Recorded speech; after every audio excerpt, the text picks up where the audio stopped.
प्रधानमंत्री नरेंद्र मोदी ने एक बार फिर प्रधानमंत्री पद की बागडोर संभाल ली है। प्रधानमंत्री नरेंद्र मोदी की तीसरी जीत पर पाकिस्तान के प्रधानमंत्री शहबाज शरीफ ने बधाई दी है, लेकिन बधाई देने के कुछ समय बाद ही पाकिस्तान अपने पुराने तेवर में आ गया है। लोकसभा चुनाव में पार्टी की जीत और लगातार तीसरी बार ये पद संभालने पर पीएम मोदी को देश दुनिया से बधाइयां मिल रही हैं।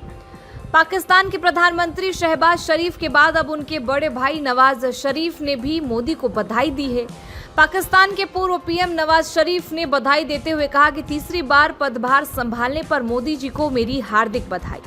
हालिया चुनावों में आपकी पार्टी की जीत से आपके नेतृत्व में लोगों के विश्वास का पता चलता है। आइए नफरत को उम्मीद से खत्म कर दें और दक्षिण एशिया के 2 अरब लोगों के भाग्य को चमकाने के लिए इस अवसर का लाभ उठाएं। नवाज शरीफ के इस बधाई संदेश पर पीएम मोदी ने आभार जताते हुए कहा कि नवाज शरीफ, आपके संदेश की सराहना करता हूं। भारत के लोग हमेशा शांति, सुरक्षा और प्रगतिशील विचारों के लिए खड़े रहे हैं। हमारे लोगों की भलाई और सुरक्षा हमेशा हमारी प्राथमिकता बनी रहेगी।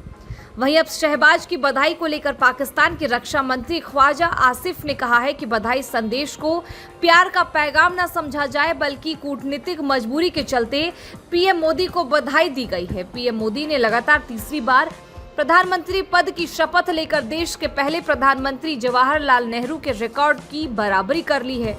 अब तक जवाहरलाल नेहरू ही एकमात्र प्रधानमंत्री थे जो लगातार 3 बार सत्ता में आए थे। मोदी की तीसरी बार प्रधानमंत्री बनने पर दुनिया भर के तमाम देशों के राष्ट्र प्रमुखों ने उन्हें बधाई दी थी। मालदीव के राष्ट्रपति मोहम्मद मोइजू ने उन्हें बधाई देते हुए कहा था कि प्रधानमंत्री नरेंद्र मोदी, बीजेपी और एनडीए को 2024 के चुनाव में लगातार तीसरी बार सफल होने पर बधाई। उन्होंने कहा था कि मैं दोनों देशों की साझा समृद्धि के लिए मिलकर काम करने को उत्सुक हूँ।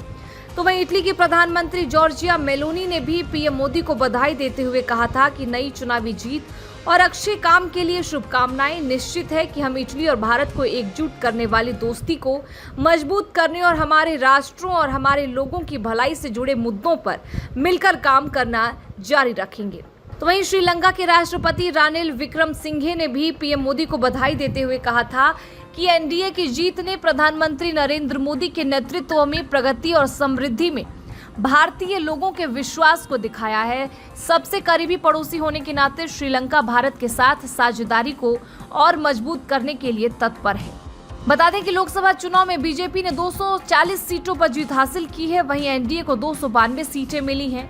2019 की तुलना में इस बार एनडीए को बहुत नुकसान हुआ है। पिछले चुनाव में एनडीए ने 350 से ज्यादा सीटें मिली थी, तब बीजेपी ने अपने बूते पर 303 सीटें जीती थीं। प्रधानमंत्री नरेंद्र मोदी ने तीसरी बार पीएम पद की शपथ ली है। उन्होंने राष्ट्रपति भवन में अपनी नई कैबिनेट के साथ शपथ ली। मोदी सरकार 3.0 में कुल मंत्रियों की संख्या 72 है, जिसमें 30 मंत्री कैबिनेट का हिस्सा होंगे। इसके अलावा 5 मंत्रियों को स्वतंत्र प्रभार दिया गया है। वहीं 36 सांसदों को राज्य मंत्री का पद दिया गया है। मोदी कैबिनेट 3.0 में ऐसे कई मंत्रियों को शामिल किया गया है जो मोदी सरकार 2.0 में भी मंत्री रह चुके हैं।